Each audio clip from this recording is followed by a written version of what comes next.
Welcome to the match preview for Leicester versus Cardiff. Sam, what do you make to this? Because realistically, we've seen Cardiff have lost and drew their last two games. We've won both of our games. And we're coming into this one with, again, another positive look to say that we've got to be coming to win this.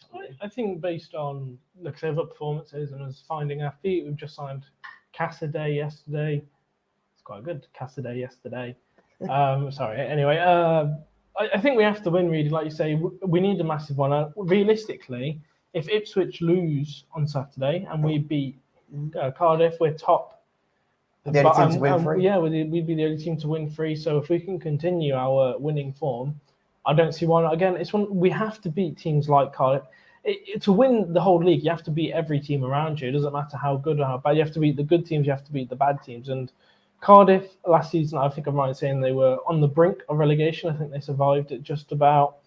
But I think it should be a match where we should just go and win. Hopefully, comfortably. The past two games, I think we've seen a little bit of taking our time to find the feet in the game a little bit, and to be playing not as good, but to win is like say that is winning mentality. But for me, I think we need to start picking up wins with comfortable wins, and let's hope that starts against Cardiff.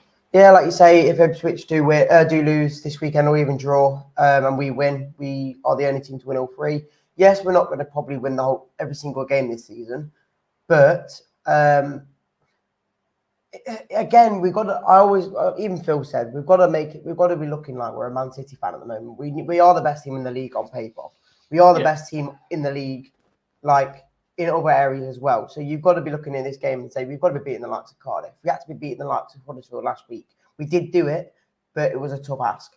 Coventry, yes, top of the league, near enough, but they didn't get promoted. So now it's one where out of all the three games, this is probably the easiest one, isn't it?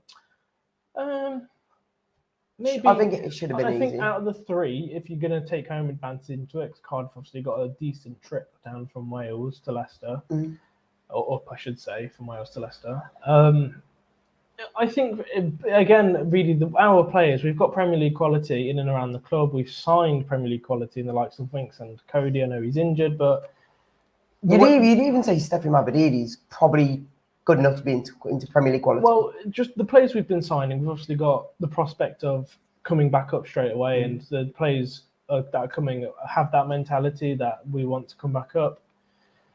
And we need to come back up straight away. I think first time, I'm losing my train of thought a little bit, but Cardiff, again, it's a game that maybe is the easiest out of the three because of home advantage and based on how they have been, and they're not amazing. I would say that they've got Aaron Ramsey, which I think he could be a threat because, again, I think he's one of those players where he's been in and around the top leagues at Arsenal and Juve, that he could be quite a good little merchant for them. Yeah, I completely agree. He obviously, I think he's just signed this season, which some of these sort of players from Wales always kind of come back to these homeland clubs, I guess. And like you say, that's for you, really. No, it's not. That's for you because I think you're saying the up or down. Well, I think they're to the side, Wales, aren't they? Cardiff's in Wales. I know where Cardiff is. Okay. I'm not really with geography. Yeah. But like I say, Aaron Ramsey, probably one of their best players now by far. And undoubtedly, he will be just as good as one of our players in the field. Winks probably just as good as him.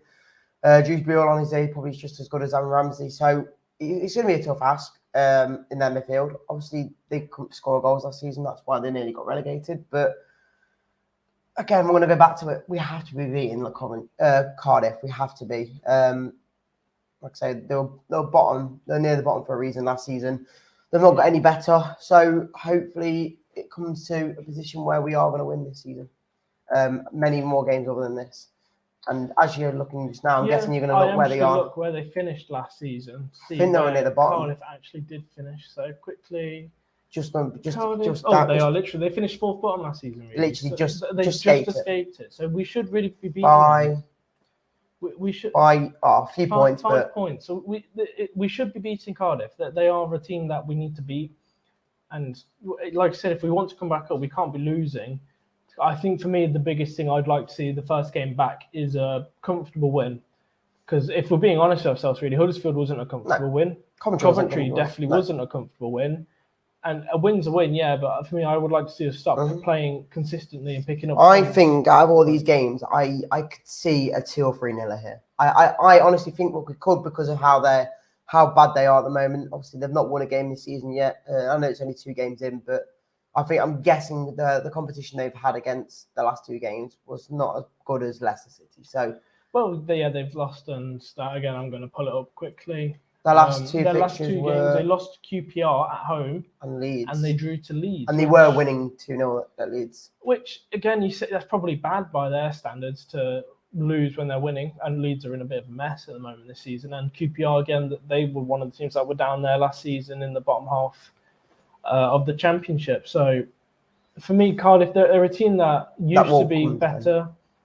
Another team that probably will come and defend. And again, I think our biggest issue really would be where did the goals come from, maybe, because the attacking threat is a little bit weak at the moment. You need Nacho to be on top form to bang them in. Vardy's probably past it now, I think, would be the agenda everyone has, and Daka, apart from you, everyone says is rubbish and is right, apart from you. Well, all I'm going to say is, and this is if he starts, but someone like this Cassidy guy, we'll talk about more of the team sheet now, but the likes of Cassidy, the likes of Pratt, the likes of Dewsbury in that attacking-minded role now. You've got Mavadidi on one side. You've got the likes of Albrighton, McAteer, Marcel. Who do you start in this attacking force? Because like we say, the goals haven't been coming easy. I think Mavadidi had to kind of basically push it through the keeper's legs to get a goal. We're playing with 2 central attacking midfielders, 2 wingers and a striker. I think that's how we have been lining up. So if I was to go left to right, Mavadidi, he starts in the game. I think he's been playing pretty well for us.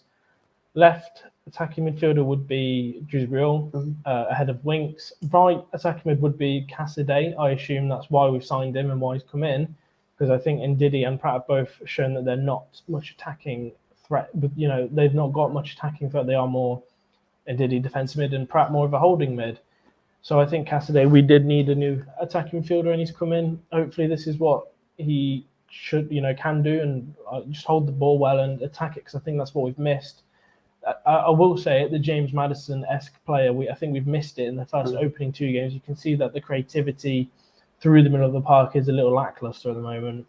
So I'd play Cassidy, right winger. I know you probably disagree. I would start McAteer if he's fit. I don't think he was even on the bench against Huddersfield, so I'm not sure 100% what's up with him. I believe he wasn't on the bench. If not, McAteer, Mavadua maybe on the right wing. And up front, it probably would have to be Iheanacho, unless you do rotate Vardy back into it. It depends. If we know Coventry are going to come and sit, then I would rather play probably Iheanacho up front, because he's going to hold the ball better up there rather than doing over-the-top counter-attacking balls that probably aren't going to work against a defensive team. No, I completely agree. I think Iheanacho is our best striker at the moment. Again, I would say I'd prefer to see Daka or Vardy there because of a different style of play, but we just know we're not going to be playing like that. So that's why Iheanacho for me has to be starting. Into the attack, again, as much as I would maybe want to see this new guy, Cassidy, come in, I just think it's a bit too early. He's only had a week, less than a week of training. Maybe, but I think someone like Pratt has been in the last couple of games either on sub or... Mavadidi did the same thing, though. He was only in training for less than a week before he started against Cardiff. So maybe, but I don't think we've got an out-and-out winger like him. We've got players like Marcel and McAteer who can play in them roles, but I think they're more. I think you will see Cassidy start. I think he knows the league. He played for Reading last year. Maybe, yeah. Okay. And I think you will see him in the starting 11. Plus, I know, again, I said this yesterday, he's took the number 7 shirt, which for me is kind of a sign It's a big number, yeah. It's not like someone's took that number. They've clearly been saving it for him. Yeah, Ben Morgan says here, Marcel on the wing. I probably would favour him over McAteer on the wing. I thought McAteer just because he's got more solid. skill to him. I think McAteer's look solid, to be honest with you. If it feels up to me, I would play McAteer on the right wing. I think he's been pretty solid. And again, if you were to ask me, based on both performances, and are only in 2 games in, but they have started Marcel and Mava. I'm going to get confused. Marcel started against Huddersfield and McAteer started against Coventry. Both of them looked decent.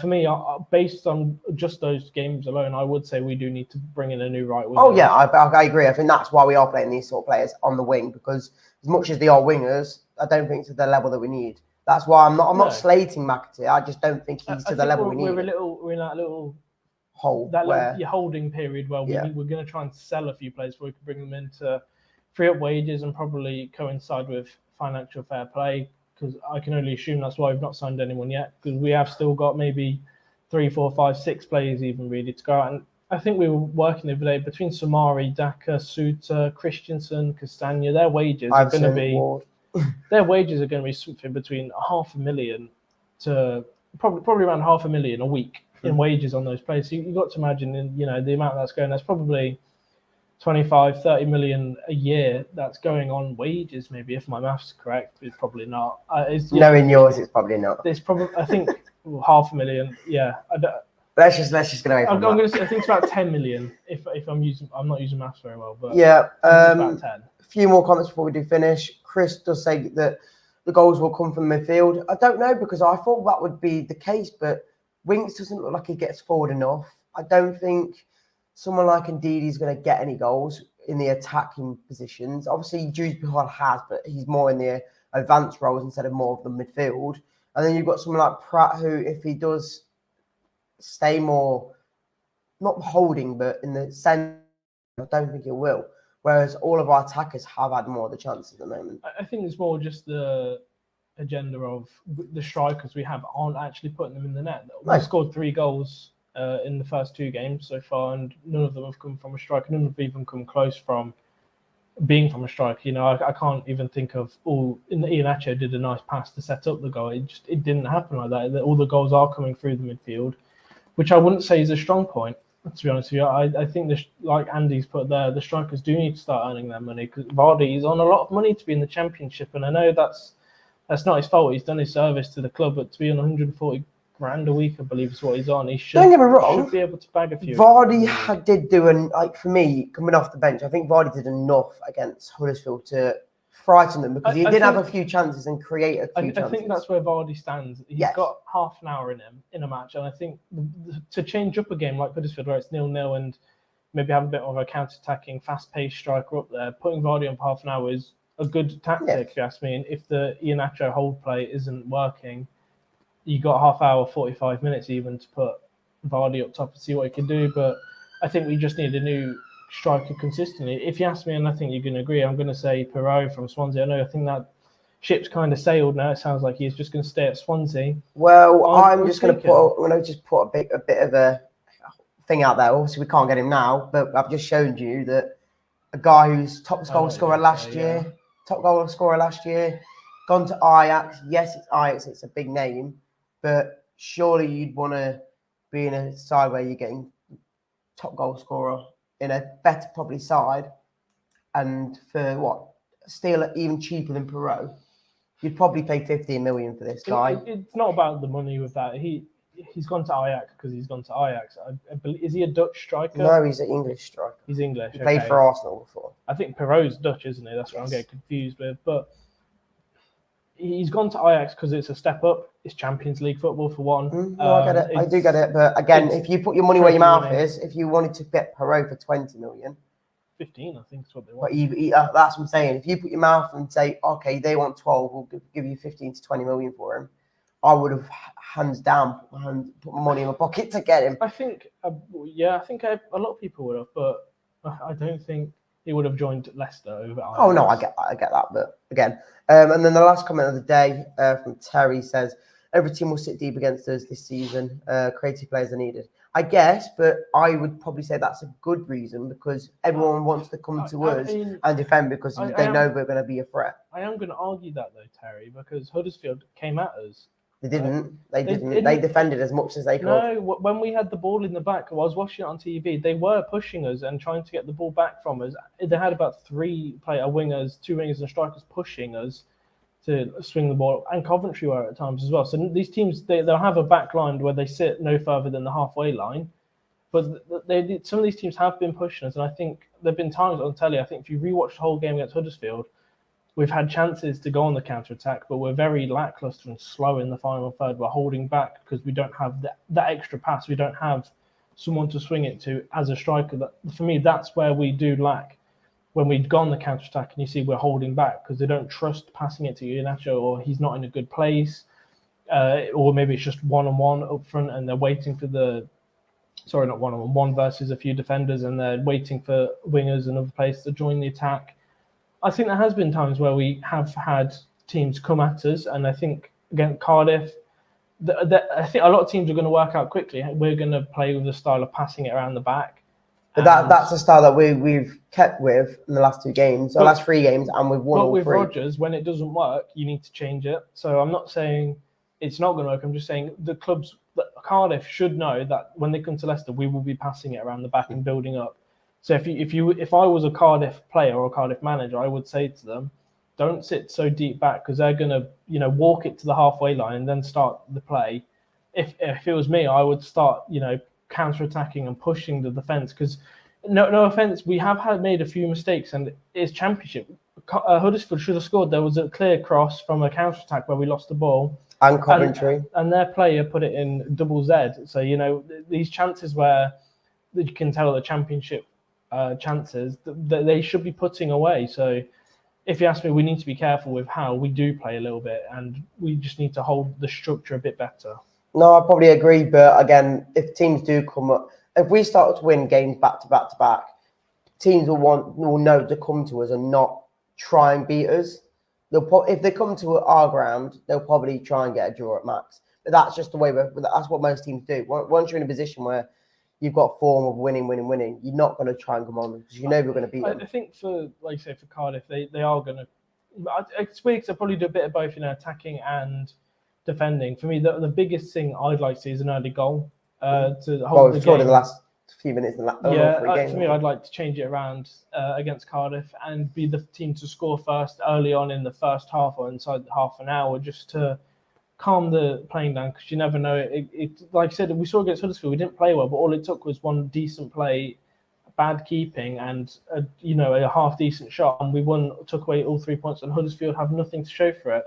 Cardiff could do the exact same. We could dominate them all game. And they could have one counter-attacking play because we're dilly-dallying over at the back, and they put it in the net and they score. So for me, I would like to take control. I think that's just what we've lacked in the opening of the season. We have won, but we've not took control of the games in the first 45 minutes. Score prediction?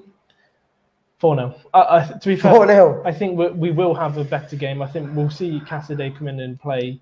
He'll be that missing link that I think we have lacked in the final third, where there's not been much creativity because Dewsbury was in a new role of being Maddison's, replacement. I know that it's probably not quite his replacement because we're playing with 2 attacking midfielders, but he has changed from more a holding midfielder to an attacking midfielder this season. And like I said, I think Cassidy, you'll see he will hold the ball up better. He will create more chances. He'll be the one who looks to have the ball passed to him, and he can slot it into the nice positions, and hopefully we'll see him again. I'll tell you what, 4-0, and I think he'll score the opening goal. Who's this? Cassidy. Okay. I think he'll score the first goal. I'm going to tell you mine in a minute, but I'm going to come to this Paul comment because realistically, I don't agree with it at all. I think FaZe has been one of our best players this season already. Yeah, that's what 2 games. No, he said he has been saved. Saved. Oh, sorry. I apologize. I thought you said has been saved a few times. No. Yeah, I completely agree. Read the comments. FaZe has been outstanding, I think, the last two or 3 games. He maybe would have said shown his level. Is that a good or bad thing? Has he shown his level? Is it a good or bad thing that he's been good? Not in a weird way. Is it good that he's been a good defender, or is it showing that we're a bit sloppy in defence and someone like FaZe has to come in and step up to the plate? Most of the time in defence, we've been all right. I think at times, yes, we've been a bit rash when we've been too high up, but other than that, I think what's his name? Doyle knows what he's doing. FaZe knows what he's doing, and on his day, Vestergaard doesn't know what he's doing if he doesn't get caught out. If I'm being honest, I've never seen any other club play the way we do. Man City do, but that's Man City, isn't it? Yeah, there's obviously going to be mistakes because we've got a lot of players that haven't played in the system of when we're defending. We've got Doyle at left back, Pereira right back, but when we're attacking, Pereira goes to defensive mid, and Doyle goes to left back. So left back. So it's a weird one, but obviously once we make mistakes and players are out of position, we do have to be careful because, like I said, I think the counter-attack is what's catching us out at the moment. Is when we're passing around the backs, we're trying to play this system of building it up. But when I saw Coventry and a bit of Huddersfield do the counter-attack, and you saw the chances that they can create, and I think Coventry was a good game because they won 3-0 the other day, their last fixture. So if we can beat Coventry in this system, hopefully we can continue to win games. And it doesn't really matter. Like I said, we can scrap it all season long. And it's like if we keep getting 1-0s in the last minutes, like we did against Huddersfield, if that's how we played but we win, that's fair enough. We would take it. That is the system. I think that's kind of how Enzo's playing. He's doing the keep solid at the back, the goals will come. And they will come. I think they will come. By halfway through the season, we'll be scoring goals for fun. We need to get that system going and make sure we know, because players now know where players going to be. I think it just takes for me a little bit more time to implement the system and a couple more decent players, like say a new right winger. Hopefully Cassidy can come in and new do defender this, because of Cody out. Maybe I think Vestergaard's actually been an all right replacement. Oh no, I know, I agree with that, but I think Enzo said he does want to get a new defender in because of that injury. But that's where we're going to end it, guys. Obviously, I need to give my score prediction now before we go. I'm going to go for 3-0. I think it is going to be an easier game. I think we are going to score early and then get a few more in the second half. And hopefully Daka gets one in the second half. He's not even going to be on the bench. You never know. You never know. You owe me 20 quid. Well, I don't owe you anything, mate. If he leaves, you'll owe me 20 quid. No, I don't. Yeah. You're only if he scores 10, I get 20 quid. So he's not going to score 10, so he's going to be with us, mate. Well, he didn't agree with just Leicester. He just said anyway. No. If he leaves Leicester, the bet's off. No, don't be silly. All right then, guys. Appreciate you coming on. That's been the match preview, and we'll get more live shows going on through the week. Watch-alongs, obviously match review, and then obviously Jamie's show on Sunday. So keep on watching, and we'll get updates for you if there's any more signs as well. Appreciate you coming on, and we'll see you next time. See you in a bit.